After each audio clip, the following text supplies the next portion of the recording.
Unlike his brother William, Harry has seen his life played out in a series of sensational headlines. There was that distinctly unregal fracas with a photographer outside a London nightclub. And a few weeks later, Harry caused global outrage by wearing a Nazi uniform at a party. But on the field, on the piste and on a horse, Harry outperforms his older brother William. He was a great sportsman, fearless skier, very brave on a polo pony, and again on a horse chasing after foxes and hounds. He is actually better than William in most sports. But unlike the cool-headed William, beneath his mischievous appearance, Harry has a temper as hot as his red hair. This trait is sometimes seen on the polo field, where frustration is soon followed by anger.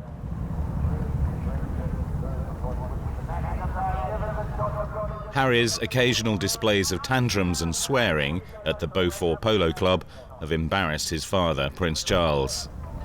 He also has a quick temper, but Harry's wilder streak is inherited from his mother's Spencer family genes. There are some definite Spencer traits in him. You've only got to look at that sandy hair of his, where it inherits straight from his uncle, Charles Spencer. And he's got the same Spencer fiery temper. He's on a short fuse most of the time, and if he's provoked by the sight of photographers or the paparazzi hanging around, he can fly off the handle. As long as he's getting his own way, Harry's quite happy. It's when he's compromised, when he's told to do things that he doesn't particularly want to do, that's when the temper comes to the fore. Charles scarcely knows what to do about his younger son's behaviour. There have been rumours of heated rows and angry telephone calls. There have been arguments over Harry's friends and their influence. Even his polo pals have come under fire. But Harry remains loyal to his friends in one of the few areas of his life where he feels successful. Well played, Harry. And then out to also had a brilliant game, Mr. Harry Wales. He's rarely praised for anything else, so he treasures prizes won on the polo field. Harry remains a difficult character whose unruly conduct often damages his reputation. I think Harry gets pushed to the limit, and events, and maybe of his own making admittedly, happen to him that push him to the limit. He's constantly followed, he's constantly photographed when he's meant to be enjoying his own time and is meant to be relaxing. And there are obviously parts of his character that we don't always see. He wants to be noticed. I think he enjoys being noticed, but I think he also loves the fact that it doesn't matter what he does, because in a way he's not important. Although, serious people will tell you, but he's only 3 heartbeats away from the throne. Well, he is, but no one expects him seriously to actually reach it. Another area where Harry finds similar company is among the hunting set. Like William, he rides with the prestigious Beaufort hunt. Charles and Camilla are also members of this hunt. Among the other riders is their friend Captain Simon Tomlinson, a wealthy Gloucestershire landowner. Tomlinson, in the red trousers, is also the chairman of the Beaufort Polo Club, where Charles, William and Harry play. Tomlinson's sons are in Harry's social set. He's mixing with young people from a similar background. They hunt, they're moneyed, their parents are friends of the royals themselves. There's a lot of privilege, they all went to decent public schools. He hangs around very much with that kind of group of people. So we've got people who are members of the Beaufort Hunt. They played polo in Cirencester Park in the summer. They ski. They're all well-to-do young folk. And he's more comfortable in them. I don't know how many friends he's got from the other side of the tracks, but I will wager very, very few. Secure in the gilded circle of accepted companions is Luke Tomlinson, an England polo player. The Tomlinson children are part of what's known as the Glossy Posse, that group of, rich, eligible young chaps and chapesses down in Gloucestershire. They're childhood friends who've grown up together, but with Luke especially, Harry has continued a good, close friendship. Luke was part of a protest outside the Houses of Parliament against anti-hunt laws. Then the House of Commons was invaded by pro-hunt supporters, including Luke Tomlinson. Sitting suspended. Sitting suspended. There's a bit of envy, a touch of the green-eyed monster for Harry when it comes to Luke, because not only is he a strapping lad, which obviously Harry is as well, but he gets away with so much more than Harry ever would. He gets to storm the Commons when it's an anti-hunting ban that Harry would probably passionately want to support, but could never do. Luke gets to do those things. Luke gets to go and get the girls and, muck around after polo and everything else and not end up in the papers as prominently, of course, as Harry will. Not far from Highgrove, Prince Charles's Gloucestershire home, are hostelries such as the Vine Tree and, in nearby Shurston, the Rattlebone Inn, scene of some of Harry's wilder exploits. In February 2002, 16-year-old Harry was exposed by a tabloid newspaper for smoking cannabis and underage drinking in pubs close to Highgrove. Harry's illegal escapades were confirmed by Charles's biographer Penny Junor. I live locally and I have children of the same sort of age as Harry, and it has been known I've known for quite a long time that he has been drinking underage in pubs and drinking a lot and behaving pretty badly. Harry was reticent about answering press questions during a skiing holiday with his father and brother. Harry, how have you settled down after all that publicity about your exploits? Fine.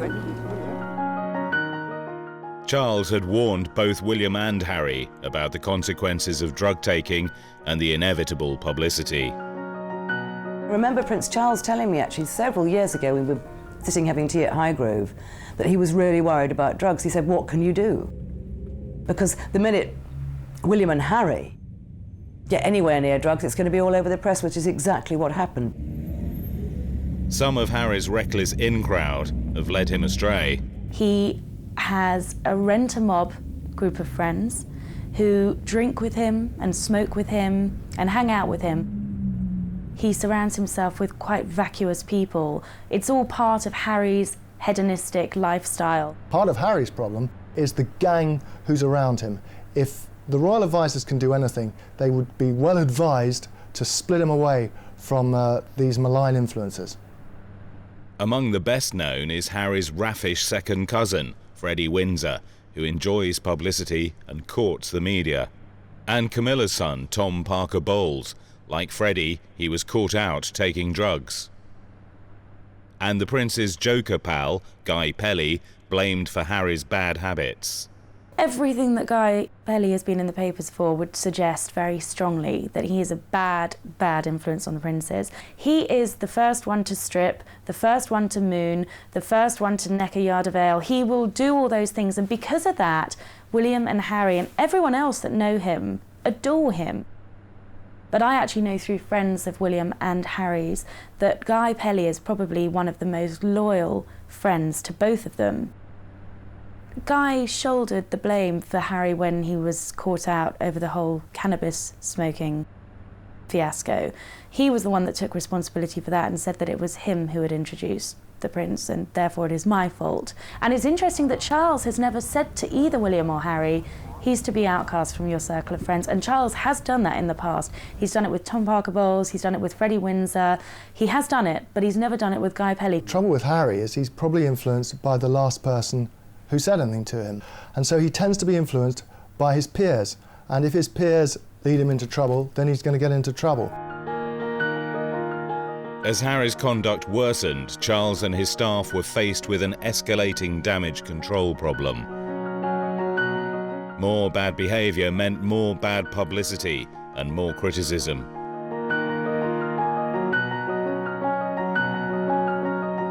In a fit of temper, Harry hit a photographer outside a London nightclub. He was sent away to Argentina. He was to spend several weeks working on the polo ranch of the Tomlinson family. Out there, he secretly met up with his latest girlfriend, Chelsea Davy. But once again, trouble found Harry. He had to come home amid stories of partying in local clubs and kidnap threats to his safety. Harry was under scrutiny for drinking, binge drinking, going out late at night. I mean, those reports were strongly denied by the palace, and actually I think the truth of what happened in Argentina was that he kept himself to himself and Chelsea Davy, who of course was the secret flame that he'd been nurturing for the past 8 months and had secretly got over in Argentina without anyone foiling it. One of the country's most elite nightclubs has the unusual setting of Highgrove, Prince Charles's country home. Members of William and Harry's young circle of friends gather here, especially when Charles is away. This is the location of Club H. The Club H is actually a physical place. It was the cellars underneath Highgrove that Charles had converted into a playroom for the boys a few years ago, which as they got older, they decided to turn more into a nightclub. So they had a music system put in, there's a bar down there, and it became a regular fixture for them on a Saturday night. They would bring their friends around there, they would party there, and all sorts of nefarious things went on there. The Prince of Wales did turn a blind eye to it, except when the music was too loud, and that's about the only time he really took much interest in what was going on. And when he wasn't there, I think the boys were able to do pretty much what they like, inviting who they liked round there. Church Farm, West Littleton in Wiltshire, is the country home of Princess Anne's former boyfriend, Richard Meade. An Olympic gold medalist, Meade has stayed in favour as part of the Royal Hunting, Shooting and Fishing Circle. William and Harry were invited to Meade's son Harry's 22nd birthday party. The princes chose their colonials and natives themed costumes from a local fancy dress shop. William picked a leopard skin outfit, Harry an Afrika Korps Nazi uniform complete with a swastika. One of the 400 party guests took a sneak picture of Harry and sold it to the press. Harry was widely condemned for his insensitivity. William became embroiled in the row. William was in the shop with him at the time, apparently, when he chose this costume, and it also didn't occur to William to say, Harry, that's perhaps not in the best taste. Why don't you go for a different colonial outfit? Why would William, who is a mature young man, have allowed Harry to dress in that German officer's uniform? It was a naive thing to do, and William could have said, oh, hang on a bit, think about this. He simply didn't think. I think there is a thoughtlessness about many of his actions. He doesn't seem to appreciate yet that what he does actually matters. If it had been one of his friends who dressed up in a German uniform, it wouldn't have mattered at all. But it's because it's Prince Harry, it's because he's the third in line to the throne, he has to be responsible, and at the moment he isn't. Harry's friends came under press criticism for their wealthy backgrounds, lack of purpose and loutish conduct. A guest at the Meade party revealed that Guy Pelly, dressed as the Queen in a blue dress, grey wig and crown, told a risque joke about her. When Harry was at this party and larking around and just about to laugh at Guy Pelly's alleged joke about the Queen, it was William that shot him the very fiery glance to say, watch it. Harry's Nazi gaffe, made near the 60th anniversary of the liberation of Auschwitz, prompted calls for a televised apology, but Charles felt that a two-line statement issued by his office was enough. Harry would have been well advised to have made a much more public, heartfelt apology for his gaffe in wearing a Nazi uniform. It wasn't a press-driven story. There was genuine outrage around the world at what he did. It was a big mistake, and I think he could have come out and said something publicly, or perhaps Prince Charles could have done. Charles remained on holiday at Birkhall in Scotland, planning his marriage to Camilla. Had Harry's lack of support from Charles been part of his problems? I think he could have had a lot more guidance, especially from his father. Harry's on a gap year at the moment, and a very unstructured gap year. You would expect that there would be a father figure there to help him plan the next few months of this year off. And he seems to have spent so much of it on his own, and I think that's got to be a major cause for him going off the rails, because he hasn't had the guidance there. Harry had to atone for his offence. He was ordered to spend time swilling out the pigs on one of his father's farms. As a child, Harry showed two sides. The shepherd with the angelic face was also a little rascal who poked out his tongue. Holiday photo calls tested his patience. He had to behave at kindergarten, but palace balcony appearances were an excuse for showing off. Harry showed an early interest in sport and enjoyed annual family skiing holidays. He was taken to polo matches.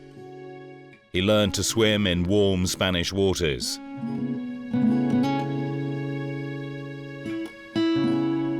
He got an early taste of army life inside a tank in Germany.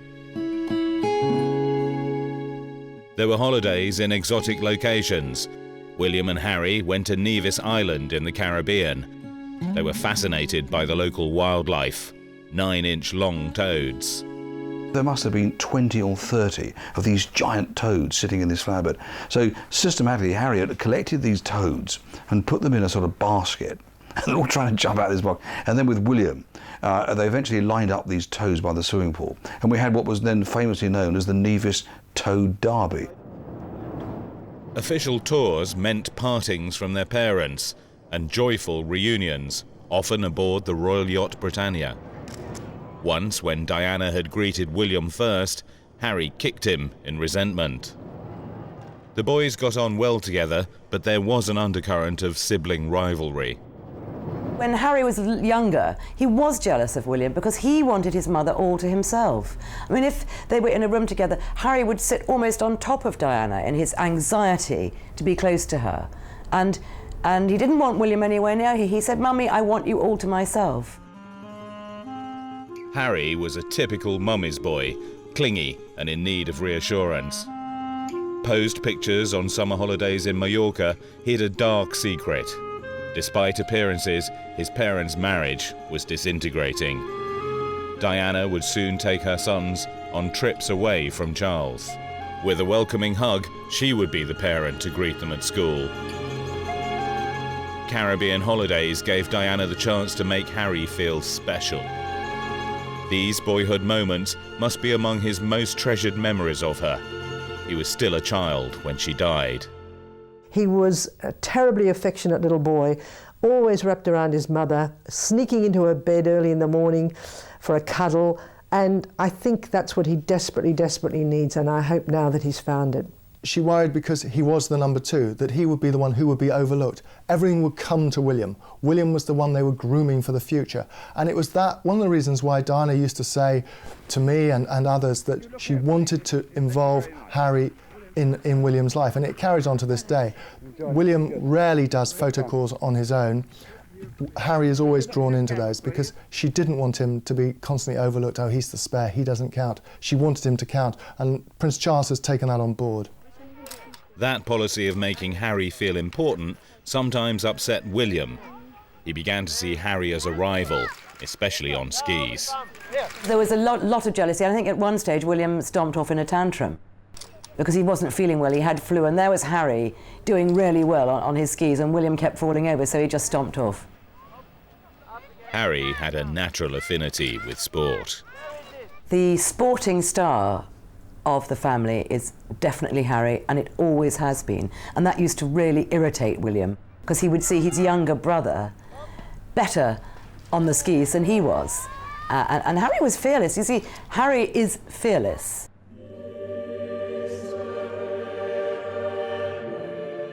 Althorpe House, Northamptonshire, the seat of the Spencer dynasty.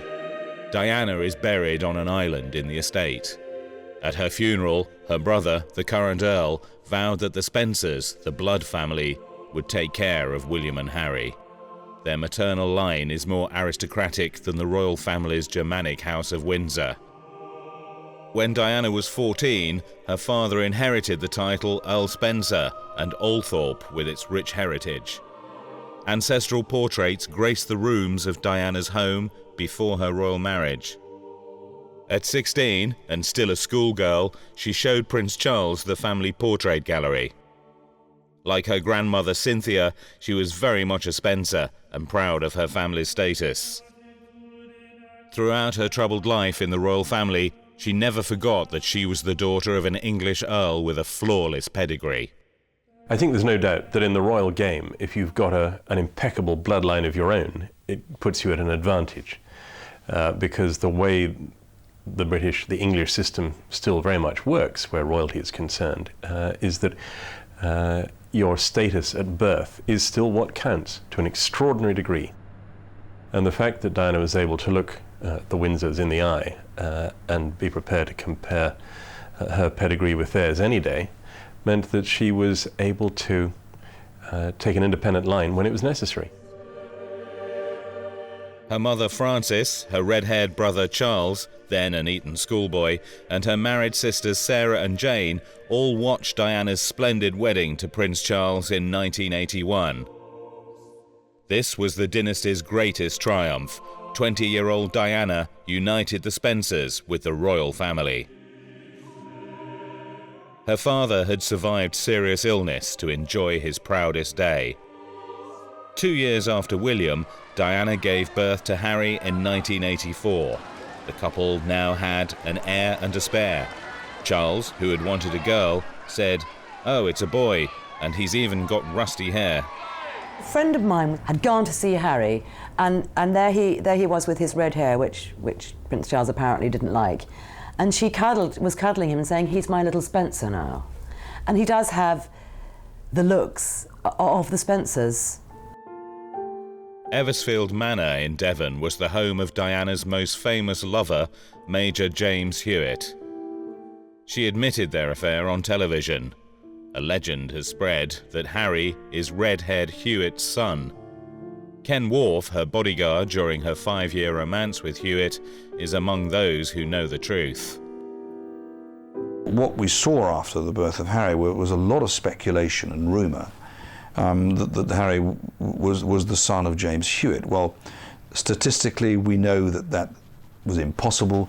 I know personally it wasn't, because the princess told me so, and I think really that's where the matter ends. The story will never ever go away. The copper-haired Hewitt, sandy-haired Harry, the dates and everything. Everyone thinks he's got to be Hewitt's son. Also, there are some physical characteristics which I would commend to you, but particularly one. Harry, his brother, his father, and his grandfather, Prince Philip, share one thing in common. They all have sausage fingers.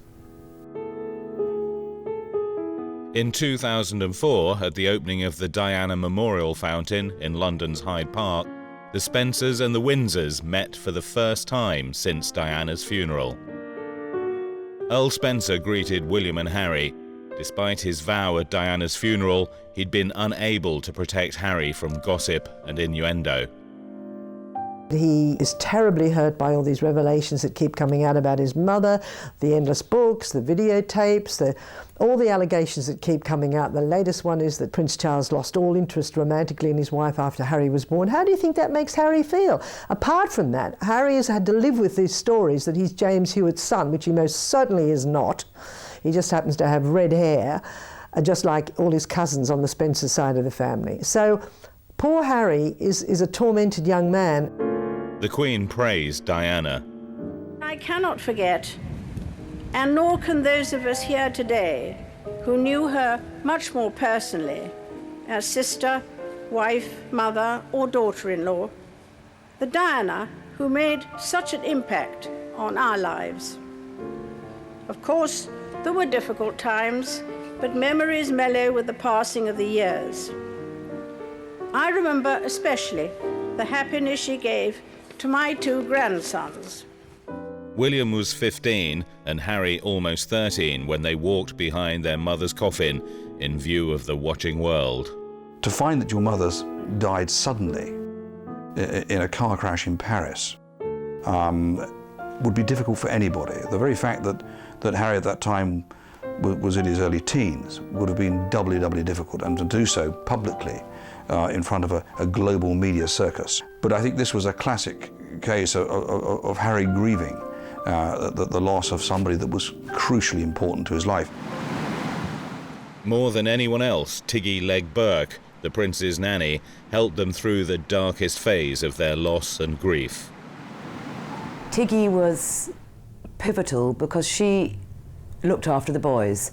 As soon as they came down from Scotland and the funeral was over, they went to Highgrove, and that week, which must have been one of the most difficult weeks of their lives, Tiggy was there, and she took them out, anything to distract them, because they love Tiggy very much and still do. And in fact, Tiggy's the only person that Harry will really listen to. Tiggy had been brought in to look after the boys when their parents separated, and Charles was frequently away. She took Harry abseiling in Wales. Diana resented her role. Diana used to get really annoyed with Tiggy because she felt Tiggy wasn't looking after the boys properly, and she let Harry abseil down a rock in Wales without a protective helmet, and she was furious. But basically, she loathed Tiggy, which is actually completely understandable because she saw that Tiggy was usurping her position as a mother. Just a few months after their mother's death, Charles took the boys to Canada. The visit was a new experience for them. William, emerging as the royal family's pin-up prince, looked far more mature than young Harry. William received a pop star's reception and was beginning to enjoy his popularity. Harry had already made a trip, just with Charles, to Swaziland. Clearly a child who still needed his father, he relished the change of continent, climate and customs, although Charles was not too sure about the local brew. All this took Harry's mind off his terrible loss. Harry loved it. Suddenly he was the centre of attention. There was no William there to make him feel second best. He was the centre of attention, and he lived up to it really well, and it was a big treat for him. It was organised to take Harry's mind off what had happened and give him something to look forward to. The Spice Girls were there too. When they were younger, Harry and William loved the Spice Girls. And William even had a poster of them in his room at Eton. And again, to kind of cheer them up, Charles invited the Spice Girls to Highgrove, and they went in a helicopter. And when they got there, they were very bouncy, and they ran up to William and Harry's bedroom and bounced on the beds with them. This was Harry's treat. Sport provided a focus for Harry. Skiing appealed to his daredevil nature. Not quite as academic as William, Harry also loved football, rugby, cricket, swimming, athletics, and, of course, polo. He tried tobogganing in the Swiss Alps and quad biking on the Colorado ranch of film star Goldie Hawn.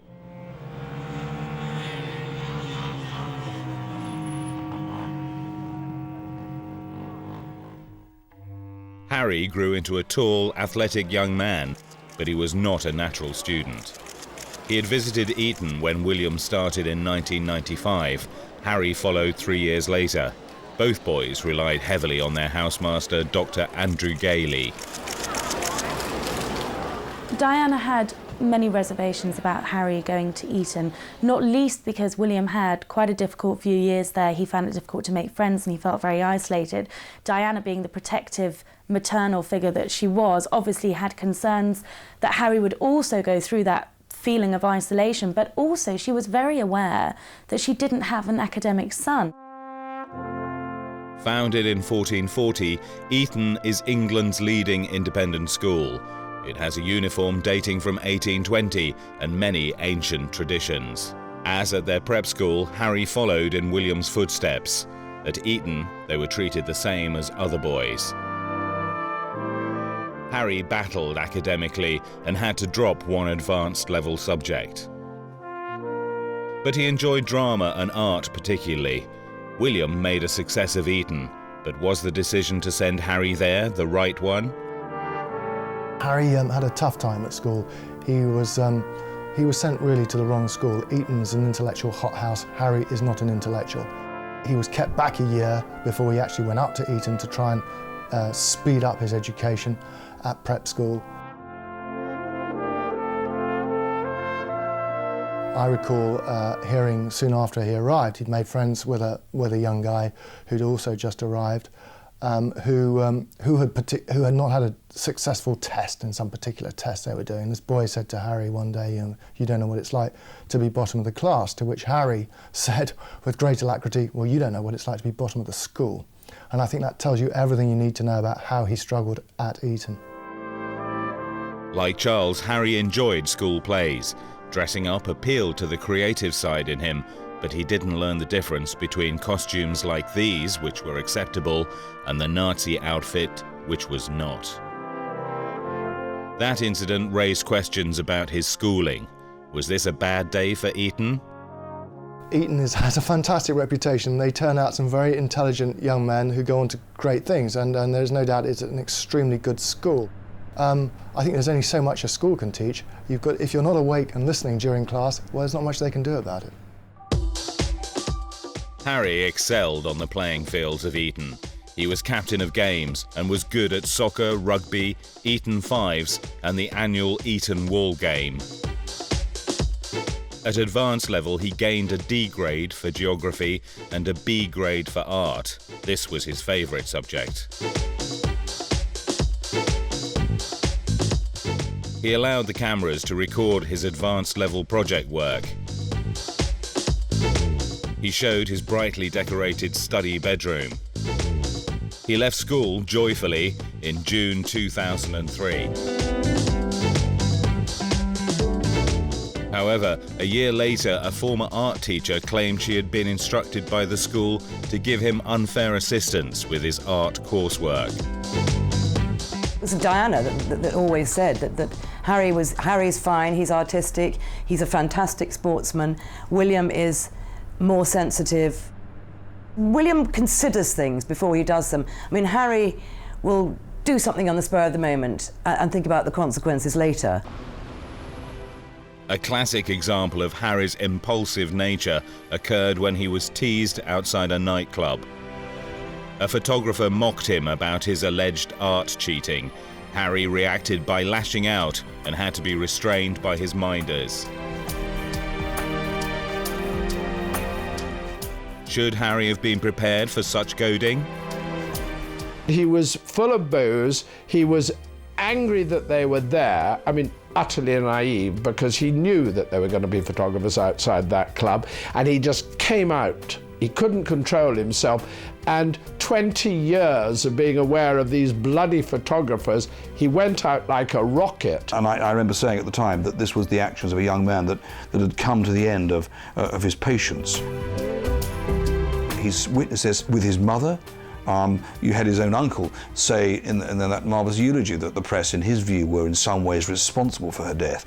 Now, all this history that builds up inside his head must surely play a part and in some way explain why he reacted in that way. The only way out of this is to sort of leave the club. Whatever your feelings, whatever your views, is actually to give that amazing smile and that wave, because that's the one thing the media don't want. What Harry did was give them that amazing opportunity for the different picture. So therefore, he effectively played right into their hands.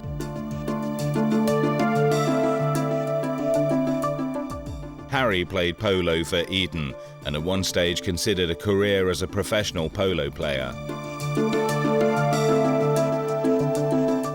It was an indication of his difficulty in finding a role suitable for himself as a royal second son.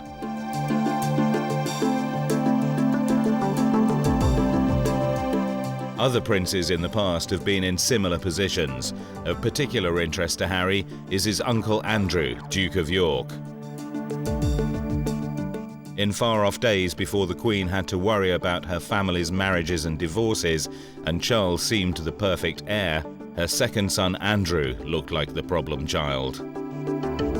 I do recall Andrew being a bit of a problem. Around the time he was about 16, he famously went off to Los Angeles. I think it was his first taste of foreign work on behalf of the royals, and he decided to let off a fire extinguisher at a group of press photographers and cover them in foam head to foot. I mean, it's a very embarrassing incident, and it did a lot of damage, incidentally, to the equipment. But that was an early marker, one, on his behaviour, but it sent out a message to the Queen. She realised that her second son was going to have to be reined in, and he was reined in. What they did with Andrew? Quite simple. They put him in the Navy. Andrew left Gordonston School in Scotland for naval training. He became a helicopter pilot. He married and divorced Sarah Ferguson, but the couple remained friends for the sake of their daughters Beatrice and Eugenie. Have their cousins William and Harry been damaged by their parents' bitter split? I think the Queen does worry about her grandsons. She's extremely close to them. She worries less about William because she sees more of him, and she's happy about the way he's developing as an heir in line to the throne. I think Harry's a different kettle of fish. I think she probably sees in him more of Prince Andrew, and I think she would like Prince Charles to take a tighter control of Harry's life. The Queen's grandfather, George V, was a second son who succeeded to the throne after the early death of his elder brother. He changed the family's German name Saxe-Coburg-Gotha to the English-sounding House of Windsor. He and Queen Mary were stern parents. Their elder son David was rebellious. His affair with Wallis Simpson led to his abdication. As Edward VIII, he gave up the throne for the woman he loved. As Duke and Duchess of Windsor, they lived in exile. The throne passed to the second son of George V, the shy Bertie. He became King George VI, father of the Queen. Some wonder if Charles should step aside for William, and there are others who wonder if William might one day step aside for Harry. I think if British history teaches us anything, it is that where succession to the throne is concerned, people are remarkably pragmatic, so to that extent, anything is possible, theoretically. Diane used to say Harry would love it, and used to say, "Don't worry, William, I'll be king." History does repeat itself, but for it to repeat itself and for William to abdicate, if you like, and Harry to become king, I think is very unlikely. It's a different world now, and I think that by the time William becomes king, he will be so much more of a figurehead. All the signals are that Harry will have an easier life than William because he has the privileges, but he doesn't have the responsibility that William has. Carnarvon Castle, July 1969. The investiture of the 21st Prince of Wales. In this elaborate ceremony, Charles swore lifelong loyalty to the Queen. He was a 20-year-old Cambridge undergraduate. He also had to spend a term at Aberystwyth University, learning Welsh. Mae'ch ynerchiad wedi fy nghyffwrdd yn ddwys, a gallaf eich sicrhau. This was the beginning of his public life. William and Harry have not been expected to perform public duties. Is it fair to make comparisons with their father? The Prince of Wales was in fact the heir to the throne, and William in particular, and Harry of course, are not. They're the spares. Prince Charles is still the heir to the throne, so they were allowed this extra time to have on their own. This very much also was Diana's wish. She wanted them to have time to develop, to grow as teenagers. The death of their mother in 1997 was devastating for both boys. But was one affected more than the other? One must remember, Harry was not yet 13 when Diana died. He was extremely upset, affected by his mother's death. He misses her still to this day terribly. And I think it had a more profound effect on Harry than it did on William. William is much more a self-contained young man. So the net effect was that Charles and his advisors decided that they were to have as normal and as quiet an upbringing as possible. So instead of thrusting them into the line of royal duty at an early age, they've been allowed to have a life very much like those of their friends. Privileged, yes, but without much responsibility either. Harry's initiation into the army came as a soldier in the school's cadet corps. He was promoted to the highest rank of cadet officer. He was to join the Royal Military Academy at Sandhurst in January 2005, but his entry was postponed because of a knee injury. Both William and Harry attended a parade of the Parachute Regiment, of which their father is Colonel-in-Chief. Harry's always been interested in the military, That's what Diana is explaining to me. Harry will be fine because he's always loved the military. He loves castles and pomp and soldiers. And when he was a little kid, he had a complete camouflage outfit made for him and wouldn't take it off. And James Hewitt also gave him a little military outfit. And Diana took him with her when she went to visit one of her regiments. And he sat in a tank and pretended to fire guns, and he's always loved it. So he's been single-minded, really, about what he wants to do. I think if he can focus all the aggression that he feels at the moment into a military career, and the fact that he obviously feels very hard done by, and there is a lot of aggression and frustration, if he can channel that into his military career, he's going to be a fantastic soldier.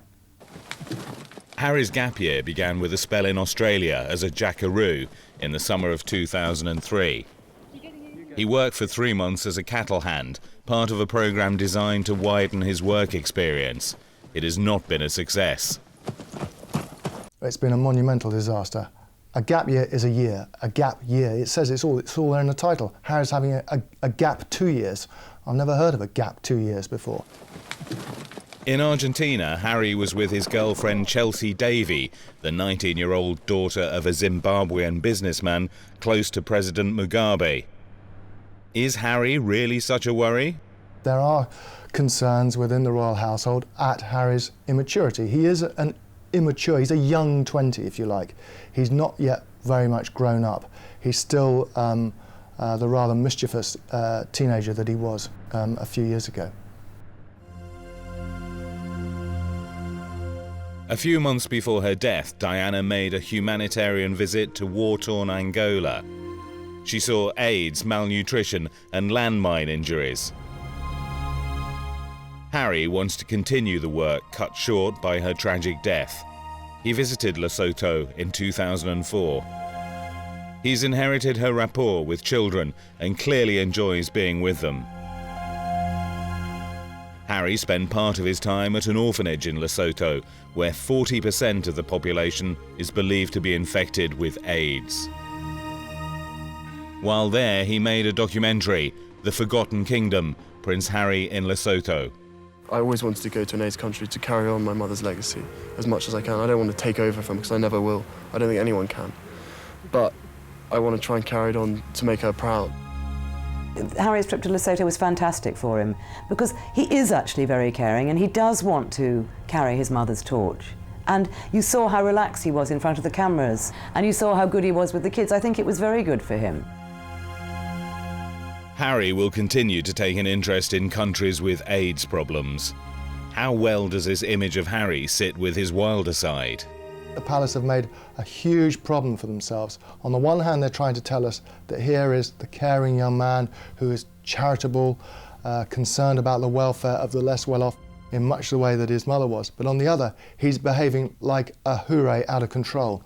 And the two cannot meet. And I think they have to decide which is the real Harry. I think they thrust him into this at far too young of age. It'd be much better for him to have got the discipline of the army behind him before they started to suggest he had this future as his mother's successor.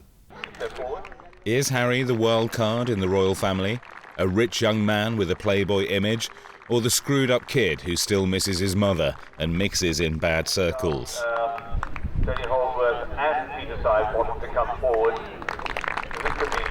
There are signs that he does take his charitable interests seriously. At polo, he was seen displaying his Lesotho souvenir bracelet to his teammates. Despite the criticism of his sub-Diana type approach to his charitable work, I think he does genuinely take an interest in the dispossessed in the way that his mother did. I think he is aware that there are people less fortunate than himself. I think he would like to make a difference. However, he wants to be able to have a good time himself. I mean, I think one of his most attractive qualities is that he's not stuffy. He's not like the majority of the royal family, hidebound by tradition and protocol. He's a bit of a free spirit, and I think that's very attractive, and I think it comes out well. I think that's the reason why he's popular in this country. Close observers have noticed that Harry wears a certain faded polo shirt when playing for his father's team. Harry and William and Prince Charles have a polo team, the Highgrove polo team, and they have red and purple shirts. And Harry has a particular shirt that he likes because every time he's worn it, they've won. And it's very washed out and sort of ragged looking, but that's what he likes to do. He thinks it's a lucky shirt, so he always wears it. And Harry has it hanging out. And when you see Harry on the polo field, he looks smart because he's so tall, but he's always got something little bit of trendiness about him. He's not nearly as good looking as William, but he is sexy and he's attractive because you can see the fun in him. As in most other things, the brothers have a different approach to polo. It could almost be a metaphor for their differences in personality. Harry is totally fearless, almost reckless, just gallops into the fray. But William sort of hangs back and is more cautious. But their polo manager said to me that William thinks about the game more. So really it ends up that they're both sort of fairly equal when it comes to their ranking on the polo field. The royal family operates a ranking procedure among its members. Harry's occasional arrogance might be a cover for feelings of insecurity. Harry's always felt second best. The Queen Mother in particular, if the boys walked into the room, she'd say, "William, come and sit here." And William would be next to the Queen Mother and Harry would just be forgotten. And in order to compensate for that feeling of being second best, he's become more boisterous, better at sport, funnier, naughtier. Harry is very much his own person, easier going than the more self-contained William. He gets on well with cousins Beatrice and Eugenie and Peter and Zara Phillips. He's much more open and accessible than William. If we want to deal with William, we have to go through intermediaries. With Harry, you can say, "Oh, look, Harry, could you just do this?" And he'll go, "Oh, all right then," you know, or "I'll think about it," or you can deal directly with Harry.